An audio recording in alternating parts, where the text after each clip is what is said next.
जय हिंद दोस्तों, आप सभी का स्वागत है हमारे इस यूट्यूब चैनल पर। तो चलिए दोस्तों, आज के वीडियो में आप लोगों के लिए संपूर्ण बिहार के अति महत्वपूर्ण 50 क्वेश्चनों को लेकर आया हूं। अगर आप किसी भी एग्जाम की तैयारी कर रहे होंगे, जैसे बिहार पुलिस हो गया, बिहार एसएससी हो गया, या किसी भी गवर्नमेंट एग्जाम की तैयारी कर रहे होंगे, तो ये वीडियो आप लोग के लिए बहुत ज़्यादा इंपॉर्टेंट होने वाली है, क्योंकि इस वीडियो में मैं सभी क्वेश्चनों को पूरे एक्सप्लेन के साथ यहाँ पर बताया हूँ।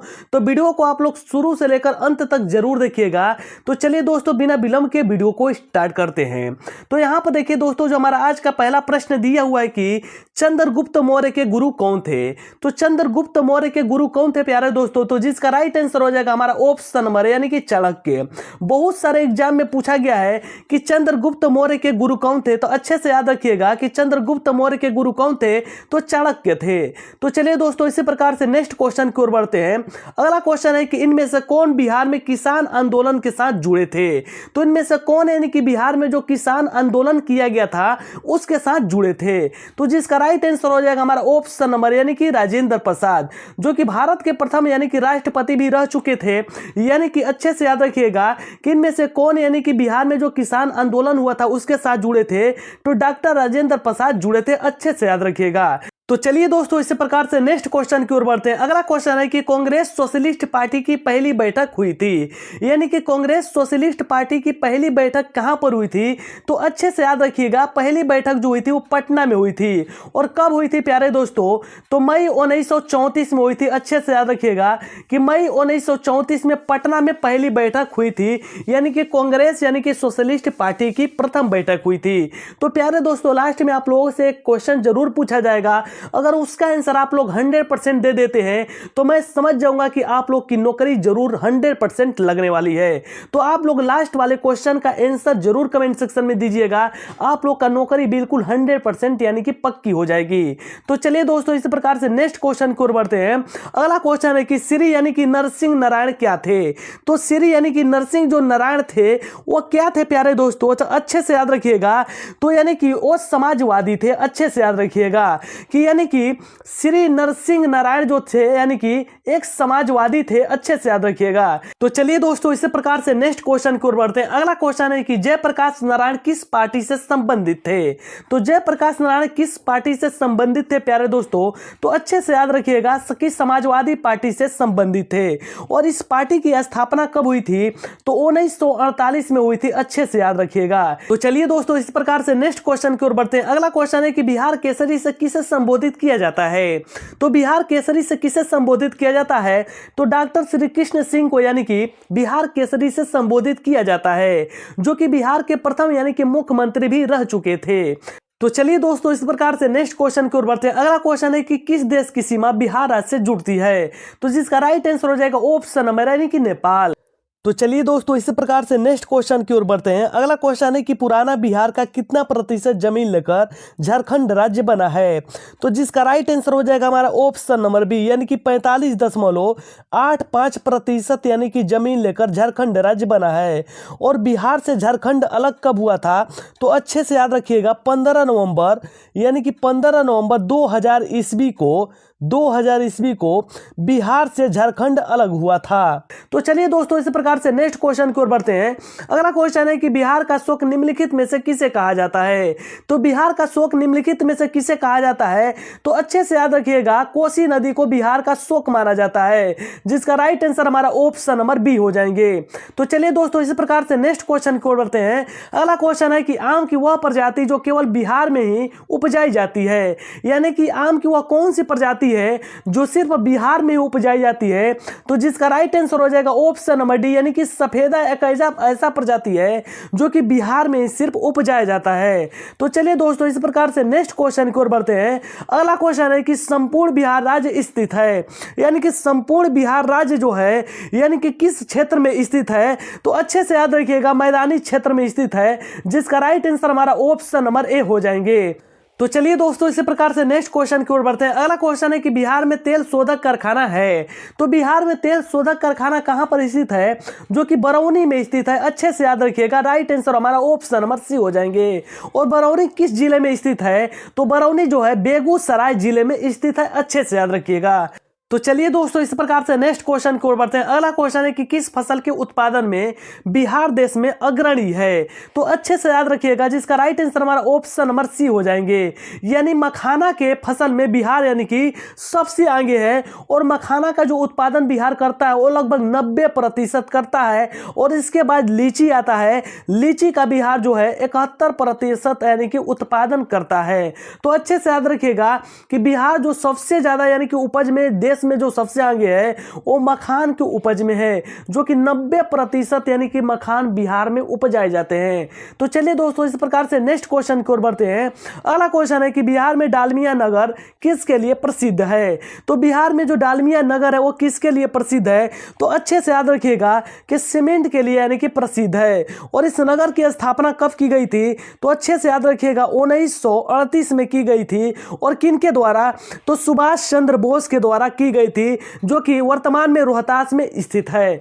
तो चलिए दोस्तों, इस प्रकार से नेक्स्ट क्वेश्चन की ओर बढ़ते हैं। अगला क्वेश्चन है कि बिहार में कोयले का अनुमानित भंडार है। तो जो बिहार में कुल यानी कि कोयले का अनुमानित जो भंडार है वो कितना टन है। तो अच्छे से याद रखिएगा 16 टन है, जिसका राइट आंसर हमारा ऑप्शन नंबर सी हो जाएंगे। तो चलिए दोस्तों, इसी प्रकार से नेक्स्ट क्वेश्चन की ओर बढ़ते हैं। अगला क्वेश्चन है कि पूर्वी मध्य रेलवे क्षेत्र का मुख्यालय कहाँ स्थित है। तो अच्छे से याद रखिएगा कि पूर्वी मध्य रेलवे का मुख्यालय जो है वो हाजीपुर में स्थित है, जिसका राइट आंसर हमारा ऑप्शन नंबर सी हो जाएंगे। और पूर्वी मध्य रेलवे क्षेत्र मुख्यालय जो हाजीपुर में स्थित है, इसकी स्थापना कब की गई थी। तो 8 सितंबर, अच्छे से याद रखिएगा 8 सितंबर 1900 यानी कि 1996 में किया गया था। अच्छे से याद रखिएगा। तो चलिए दोस्तों, इसी प्रकार से नेक्स्ट क्वेश्चन की ओर बढ़ते हैं। अगला क्वेश्चन है कि बिहार में केला उत्पादन का प्रसिद्ध क्षेत्र है। यानी कि बिहार में जो सबसे ज्यादा केला उपजाया जाता है वो कौन से जिला में उपजाया जाता है। तो अच्छे से याद रखिएगा कि हाजीपुर में सबसे ज्यादा यानी कि केला बिहार में उपजाया जाता है, जिसका राइट आंसर हमारा ऑप्शन नंबर बी हो जाएंगे। तो चलिए दोस्तों, इस प्रकार से नेक्स्ट क्वेश्चन की ओर बढ़ते हैं। अगला क्वेश्चन है कि मखान की खेती के लिए देश का अग्रणी राज्य कौन सा है। तो मैं अभी जस्ट आप लोग को बताया हूं कि मखान की खेती के लिए जो सबसे आगे है भारत में वो कौन सा राज्य है। तो बिहार है। और बिहार कितना प्रतिशत यानी कि मखान उपजाता है। तो यानी कि 90% यानी कि मखान उपजाता है। इसीलिए देश में सबसे आगे जो है कौन सा राज्य है। तो बिहार है। तो चलिए दोस्तों, इस प्रकार से नेक्स्ट क्वेश्चन की ओर बढ़ते हैं। अगला क्वेश्चन है कि ककोला जल प्रताप बिहार के किस जिले में स्थित है। तो ककोला जो जल प्रताप है बिहार के नवादा जिले में स्थित है, जो कि मुख्य रूप से यानी कि ठंडे यानी कि जल के लिए प्रसिद्ध है, जिसे हम लोग बिहार यानी कि बिहार का कश्मीर भी कहते हैं। यानी कि ककोला जल प्रताप को बिहार का कश्मीर भी कहा जाता है, जो कि मुख्य रूप से ठंडे जल के लिए प्रसिद्ध है। तो चलिए दोस्तों, इस प्रकार से नेक्स्ट क्वेश्चन की ओर बढ़ते हैं। अगला क्वेश्चन है कि निम्नलिखित में से कौन सा शहर बिहार के सबसे यानी कि पूर्वी भाग में स्थित है। तो निम्नलिखित में से कौन सा ऐसा शहर है जो कि बिहार के सबसे पूर्वी भाग में स्थित है। तो जिसका राइट आंसर हो जाएगा प्यारे दोस्तों हमारा ऑप्शन नंबर सी, यानी कि कटिहार एक ऐसा शहर है जो बिहार के सबसे पूर्वी भाग में स्थित है, जिसका राइट आंसर हो जाएगा ऑप्शन नंबर सी, कटिहार। तो चलिए नेक्स्ट क्वेश्चन की ओर बढ़ते हैं। अगला क्वेश्चन है कि निम्नलिखित झीलों में से कौन सी बिहार में स्थित है।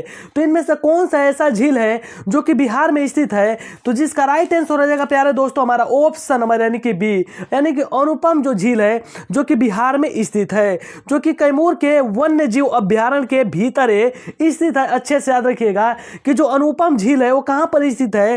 तो कैमूर वन्य जीव अभ्यारण्य के भीतर स्थित है। हम लोग कह सकते हैं कि अनुपम जो झील है यानी कि कैमूर जिला में स्थित है। अच्छे से याद रखिएगा। तो चलिए दोस्तों, इस प्रकार से नेक्स्ट क्वेश्चन की ओर बढ़ते हैं। अगला क्वेश्चन है कि नालंदा विश्वविद्यालय किस लिए विश्व प्रसिद्ध था। तो यानी कि नालंदा का विश्वविद्यालय जो था प्यारे दोस्तों किसके लिए प्रसिद्ध था। तो अच्छे से याद रखिएगा बौद्ध धर्म दर्शन के लिए प्रसिद्ध था, जिसका राइट आंसर हमारा ऑप्शन नंबर क्या हो जाएंगे, सी हो जाएंगे। तो चलिए दोस्तों, इस प्रकार से नेक्स्ट क्वेश्चन की ओर बढ़ते हैं। अगला क्वेश्चन है कि नालंदा विश्वविद्यालय के विनाश के कारण थे, यानी कि नालंदा विश्वविद्यालय के विनाश के कारण कौन थे। तो अच्छे से याद रखिएगा कि जिसके विनाश के कारण थे मुख्य रूप से मुसलमान थे। और इसका विनाश किसके हाथों हुआ था। तो अच्छे से याद रखिएगा कि बख्तियार खिलजी के हाथों हुआ था। वो भी 12वीं सदी के यानी कि अंत में हुआ था। 12वीं सदी के अंत में किसके हाथों हुआ था। तो बख्तियार खिलजी के हाथों हुआ था। तो अच्छे से याद रखिएगा। तो चलिए दोस्तों इस प्रकार से नेक्स्ट क्वेश्चन की ओर बढ़ते हैं। अगला क्वेश्चन है कि बिहार आने वाला पहला अंग्रेजी यात्री कौन था। तो बिहार आने वाला प्रथम जो अंग्रेजी यात्री था उसका नाम था रोल्फ फिच। अच्छे से याद रखिएगा, जिसका राइट आंसर हमारा ऑप्शन नंबर डी हो जाएंगे। और रोल्फ फिच कब आया था तो अच्छे से याद रखिएगा 1587 ईस्वी में आया था, जबकि यानी कि अकबर का शासनकाल था उसी समय रोल्फ फिच यानी कि बिहार में प्रथम बार आया था। तो चलिए दोस्तों इस प्रकार से नेक्स्ट क्वेश्चन की ओर बढ़ते हैं। अगला क्वेश्चन है कि अंतिम मौर्य सम्राट कौन था। तो अंतिम मौर्य सम्राट कौन था तो अच्छे से याद रखिएगा बृहद्रथ था, जिसका राइट आंसर हमारा ऑप्शन नंबर बी हो जाएंगे। तो चलिए दोस्तों इस प्रकार से नेक्स्ट क्वेश्चन की ओर बढ़ते हैं। अगला क्वेश्चन है कि गुप्त सम्राट जिसने हुन्नों को पराजित किया था वो कौन थे। तो अच्छे से याद रखिएगा कि अस्गंत गुप्त ने यानी कि हुन्नों को पराजित किया था, जिसका राइट आंसर हमारा ऑप्शन नंबर ए हो जाएंगे। तो चलिए दोस्तों इसी प्रकार से नेक्स्ट क्वेश्चन की ओर बढ़ते हैं। अगला क्वेश्चन है कि सम्राट अशोक के पिता कौन थे। तो सम्राट अशोक के पिता कौन थे प्यारे दोस्तों, तो अच्छे से याद रखिएगा, जिसका राइट आंसर हो जाएगा ऑप्शन नंबर डी यानी कि बिंदुसार। तो अच्छे से याद रखिएगा कि सम्राट अशोक के पिता कौन थे तो बिंदुसार थे, जिसका राइट आंसर हमारा ऑप्शन नंबर डी हो जाएंगे। तो चलिए दोस्तों इसी प्रकार से नेक्स्ट क्वेश्चन की ओर बढ़ते हैं। अगला क्वेश्चन है कि अशोक के शिलालेखों में प्रयुक्त भाषा क्या है। तो अशोक के शिलालेखों में जो प्रयुक्त भाषा पाया गया है वो कौन सी भाषा है तो अच्छे से याद रखिएगा वो पाली भाषा है, जिसका राइट आंसर हमारा ऑप्शन नंबर ए हो जाएंगे। तो चलिए दोस्तों इसी प्रकार से नेक्स्ट क्वेश्चन की ओर बढ़ते हैं। अगला क्वेश्चन है कि वह स्रोत जिसमें पाटलिपुत्र के प्रशासन का वर्णन उपलब्ध है, जिसे हम लोग यानी कि कौन सा बुक कहते हैं तो उसे इंडिका बुक कहते हैं। और इंडिका बुक को कौन लिखा था तो मेगास्थनीज ने लिखा था। अच्छे से याद रखिएगा कि मेगास्थनीज ने इंडिका बुक को लिखा था, अच्छे से याद रखिएगा। तो चलिए दोस्तों इसी प्रकार से नेक्स्ट क्वेश्चन की ओर बढ़ते हैं। अगला क्वेश्चन है कि अजातशत्रु के वंश का नाम क्या था। तो अजातशत्रु के जो वंश का नाम था वह क्या था तो अच्छे से याद रखिएगा प्यारे दोस्तों, जिसका राइट आंसर हो जाएगा हमारा ऑप्शन नंबर यानी कि हर्य का नाम था। तो अजातशत्रु के वंश का क्या नाम था तो हर्य का नाम था। ऑप्शन नंबर बिल्कुल हमारा राइट आंसर हो जाएंगे। तो चलिए दोस्तों इसी प्रकार से नेक्स्ट क्वेश्चन की ओर बढ़ते हैं। अगला क्वेश्चन है कि अजातशत्रु किस राज्य को पराजित नहीं कर पाए थे। तो जिसका राइट आंसर हो जाएगा ऑप्शन नंबर यानी कि अवंती एक ऐसा राज्य था जिसे अजातशत्रु ने नहीं पराजित कर पाए थे। तो चलिए दोस्तों इस प्रकार से नेक्स्ट क्वेश्चन की ओर बढ़ते हैं। अगला क्वेश्चन है कि बलदेव सहाय ने महाधिवक्ता के पद से त्यागपत्र कब दिए थे। तो 1942 ईस्वी में महाधिवक्ता पद से यानी कि बलदेव सहाय ने त्यागपत्र दिया था, जबकि भारत छोड़ो आंदोलन के दौरान इन्होंने अपना त्यागपत्र दिया था। तो चलिए दोस्तों नेक्स्ट क्वेश्चन की ओर बढ़ते हैं। अगला क्वेश्चन है कि कांग्रेस सोशलिस्ट पार्टी की पहली बैठक पटना में कब हुई थी। तो अच्छे से याद रखिएगा कांग्रेस सोशलिस्ट पार्टी की जो पहली बैठक पटना में हुई थी वह 1934 में हुई थी, जिसका राइट आंसर हमारा ऑप्शन नंबर बी हो जाएंगे। तो चलिए दोस्तों इस प्रकार से नेक्स्ट क्वेश्चन की ओर बढ़ते हैं। अगला क्वेश्चन है कि मुजफ्फरपुर में किंग्स फोर्ट की हत्या का प्रयास कब किया गया था। तो अच्छे से याद रखिएगा कि मुजफ्फरपुर में किंग्स फोर्ट की हत्या का जो प्रयास किया गया था वह कब किया गया था तो 1908 ईस्वी में किया गया था। और किनके द्वारा किया गया था तो खुदीराम बोस और यानी कि प्रूफुल्स चौकी द्वारा किया गया था। उस डेट कौन सा था तो 30 अप्रैल था। तो 30 अप्रैल 1908 ईस्वी में किंग्स फोर्ट की हत्या का प्रयास खुदीराम बोस और प्रफुल्ल यानी कि चौकी द्वारा किया गया था। तो चलिए दोस्तों इस प्रकार से नेक्स्ट क्वेश्चन की ओर बढ़ते हैं। अगला क्वेश्चन है कि पटना यानी कि कलम अथवा पटना शैली का अंतिम चित्रकार किसे माना जाता है। तो पटना कलम अथवा पटना शैली का अंतिम चित्रकार किसे माना जाता है तो अच्छे से याद रखिएगा कि जिसका राइट आंसर हो जाएगा हमारा ऑप्शन नंबर सी यानी कि ईश्वर प्रसाद को पटना कलम अथवा पटना शैली का अंतिम यानी कि अंतिम चित्रकार माना जाता है, जिनका यानी कि निधन कब हुआ था तो 1950 ईस्वी में हुआ था। अच्छे से याद रखिएगा। चलिए दोस्तों इस प्रकार से नेक्स्ट क्वेश्चन की ओर बढ़ते हैं। अगला क्वेश्चन है कि बिस्मिल्लाह खां संबंधित थे। तो बिस्मिल्लाह खां किससे संबंधित थे तो अच्छे से याद रखिएगा प्यारे दोस्तों, जिसका राइट आंसर हो जाएगा हमारा ऑप्शन नंबर डी यानी कि शहनाई वादक से संबंधित थे। बिस्मिल्लाह खां अच्छे से याद रखिएगा कि शहनाई वादक से संबंधित थे, जिसका राइट आंसर हमारा ऑप्शन नंबर डी हो जाएंगे। तो चलिए दोस्तों इस प्रकार से नेक्स्ट क्वेश्चन की ओर बढ़ते हैं।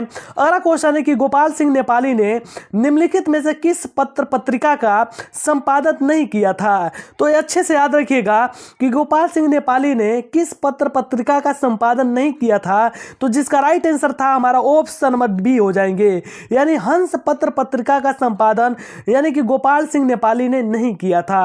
तो चलिए दोस्तों इस प्रकार से नेक्स्ट क्वेश्चन की ओर बढ़ते हैं।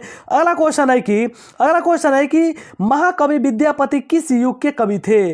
तो महाकवि जो विद्यापति हैं वो किस कवि के युग थे। तो ये अच्छे से याद रखिएगा कि मध्यकाल के यानी कि कवि थे, एक प्रसिद्ध कवि थे कि यानी कि महाकवि यानी कि विद्यापति जो थे मध्य युग के एक महान कवि थे। तो चलिए दोस्तों इसी प्रकार से नेक्स्ट क्वेश्चन की ओर बढ़ते हैं। अगला क्वेश्चन है कि दिनकर जी अपनी किस रचना से राष्ट्र कवि के रूप में प्रतिष्ठित हुए। यानी कि रेणुका यानी कि रचना से यानी कि दिनकर जी राष्ट्र कवि के रूप में प्रतिष्ठित हुए, जिसका राइट आंसर हमारा ऑप्शन नंबर डी हो जाएंगे। तो चलिए दोस्तों इस प्रकार से नेक्स्ट क्वेश्चन की ओर बढ़ते हैं। अगला क्वेश्चन है कि जयप्रकाश नारायण किस पार्टी से संबंधित थे। तो जयप्रकाश नारायण किस पार्टी से संबंधित थे दोस्तों। तो अच्छे से याद रखिएगा कि सोशलिस्ट पार्टी से संबंधित थे, जिसका राइट आंसर हमारा ऑप्शन नंबर सी हो जाएंगे। तो चलिए दोस्तों इस प्रकार से नेक्स्ट क्वेश्चन की ओर बढ़ते हैं। अगला क्वेश्चन है कि डॉक्टर राजेंद्र प्रसाद कहां के रहने वाले थे। तो डॉक्टर राजेंद्र प्रसाद कहां के रहने वाले थे। तो डॉक्टर राजेंद्र प्रसाद बिहार के रहने वाले थे, जिसका राइट आंसर हमारा ऑप्शन नंबर बी हो जाएंगे। और बिहार के किस जिला के रहने वाले थे। तो बिहार के सिवान जिला के जीरादेई गांव के रहने वाले थे, जिनका जन्म कब हुआ था। तो 3 दिसंबर 1884 ईस्वी में हुआ था। अच्छे से याद रखिएगा कि डॉक्टर राजेंद्र प्रसाद का जन्म कब हुआ था। तो 3 दिसंबर 1884 ईस्वी को हुआ था। और किस गांव में। तो जीरादेई गांव में हुआ था, जो कि सिवान जिला में पड़ता है। ये दोस्तों इस प्रकार से नेक्स्ट क्वेश्चन की ओर बढ़ते हैं। अगला क्वेश्चन है कि राजकुमार शुक्ला किस गांव के निवासी थे। तो अच्छे से याद रखिएगा कि राजकुमार शुक्ला जो थे मुरली भरवा गांव के निवासी थे। अच्छे से याद रखिएगा, जिसका राइट आंसर हमारा ऑप्शन नंबर बी हो जाएंगे। तो चलिए दोस्तों इस प्रकार से नेक्स्ट क्वेश्चन की ओर बढ़ते हैं। अगला क्वेश्चन है कि सच्चिदानंद सिन्हा किसके साथ जुड़े थे। तो सच्चिदानंद सिन्हा किसके साथ जुड़े थे। तो अच्छे से याद रखिएगा कि सच्चिदानंद सिन्हा यानी कि भारत छोड़ो आंदोलन के साथ जुड़े थे, जिसका राइट आंसर हमारा ऑप्शन नंबर सी हो जाएगा। अच्छे से याद रखिएगा। चलिए दोस्तों नेक्स्ट क्वेश्चन की ओर बढ़ते हैं। अगला क्वेश्चन है कि कुंवर सिंह ने 1857 के विद्रोह का नेतृत्व किस प्रांत से किया था। तो अच्छे से याद रखिएगा कि वीर कुंवर सिंह ने 1857 में विद्रोह हुआ था वो कहां से इसको यानी कि स्टार्ट किए थे। तो बिहार से किए थे, जिसका राइट आंसर हमारा क्या हो जाएगा। ऑप्शन नंबर क्या हो जाएंगे, डी हो जाएंगे। और जगदीशपुर से ही स्टार्ट किए थे। अच्छे से याद रखिएगा। चलिए दोस्तों नेक्स्ट क्वेश्चन की ओर बढ़ते हैं। अगला क्वेश्चन है कि कुंवर सिंह राजा थे, यानी कुंवर सिंह कहां के राजा थे। तो अच्छे से याद रखिएगा कि कुंवर सिंह यानी कि जगदीशपुर के यानी कि राजा थे, जो कि एक प्रसिद्ध यानी कि जमींदार के नाम से भी जाने जाते थे। कुंवर सिंह यानी कि कहां के राजा थे। तो जगदीशपुर के राजा थे, जिन्हें कि यानी कि एक बहुत बड़े जमींदार के भी नाम से जाना जाता था। तो चलिए दोस्तों इस प्रकार से नेक्स्ट क्वेश्चन की ओर बढ़ते हैं। अगला क्वेश्चन है कि कुंवर सिंह के विरुद्ध आरा में अंग्रेजी फौज का नेतृत्व करने वाला पहला सेना नायक इनमें से कौन था। तो यानी कि वीर कुंवर सिंह के विरुद्ध में आरा में वो भी अंग्रेजी यानी कि फौज का नेतृत्व करने वाला पहला जो सेना नायक था वो कौन था। तो अच्छे से याद रखिएगा प्यारे दोस्तों, यानी कि कैप्टन डरवन था। अच्छे से याद रखिएगा कि कैप्टन डरवन ने यानी कि कुंवर सिंह के खिलाफ आरा में यानी कि अंग्रेजी जो फौज था उसका नेतृत्व किया था। तो चलिए दोस्तों इस प्रकार से नेक्स्ट क्वेश्चन की ओर बढ़ते हैं। अगला क्वेश्चन है कि वीर कुंवर सिंह जी के पिताजी का क्या नाम था। तो अच्छे से याद रखिएगा, मोस्ट इंपोर्टेंट क्वेश्चन है कि वीर कुंवर सिंह जी के जो पिताजी का नाम था साहबजादा सिंह था। अच्छे से याद रखिएगा। और माता जी का क्या नाम था। तो पंचरत्न यानी कि कुंवर नाम था। तो अच्छे से याद रखिएगा कि पिताजी का नाम साहबजादा सिंह था और माता जी का नाम पंचरत्न कुंवर था। तो चलिए नेक्स्ट क्वेश्चन की ओर बढ़ते हैं। अगला क्वेश्चन है कि बिहार की प्रचलित कला क्या है। तो जो बिहार की प्रचलित कला है वो क्या है। तो अच्छे से याद रखिएगा, मधुबनी चित्रकला है। अच्छे से याद रखिएगा, जिसका राइट आंसर हमारा ऑप्शन नंबर ए हो जाएंगे, जो कि बिहार की एक यानी कि प्रचलित कला है। तो चलिए नेक्स्ट क्वेश्चन की ओर बढ़ते हैं। अगला क्वेश्चन है कि बिहार का प्रसिद्ध पर्व क्या है। तो बिहार का प्रसिद्ध पर्व क्या है। तो अच्छे से याद रखिएगा प्यारे दोस्तों कि जो बिहार का सबसे प्रसिद्ध पर्व है वो यानी कि छठ पूजा है, जिसका राइट आंसर हमारा ऑप्शन नंबर सी हो जाएंगे। तो चलिए दोस्तों, अब हम लास्ट क्वेश्चन की ओर बढ़ते हैं। और मैंने आप लोग को पहले ही बता चुका हूं कि अगर इस लास्ट क्वेश्चन का आप लोग जवाब 100% दे देते हैं तो आप लोग की नौकरी जो है 100% लगेगी। मैं एक कामना भगवान से जरूर करूंगा। तो इस क्वेश्चन की आप लोग 100% जवाब जरूर दीजिए। और क्वेश्चन क्या है कि बिहार की पेंटिंग विधा कौन सी है, यानी कि मधुबनी है, मुंगल है, या बिछवई है, या श्रीरंगम है। तो जल्दी से आप लोग इस क्वेश्चन का कमेंट सेक्शन में जवाब जरूर दीजिए और आप लोग इस वीडियो को दूर दूर तक शेयर जरूर कीजिए। तो चलिए प्यारे दोस्तों, मिलते हैं किसी एक नेक्स्ट वीडियो के साथ। तब तक के लिए जय हिंद, जय भारत, वंदे मातरम।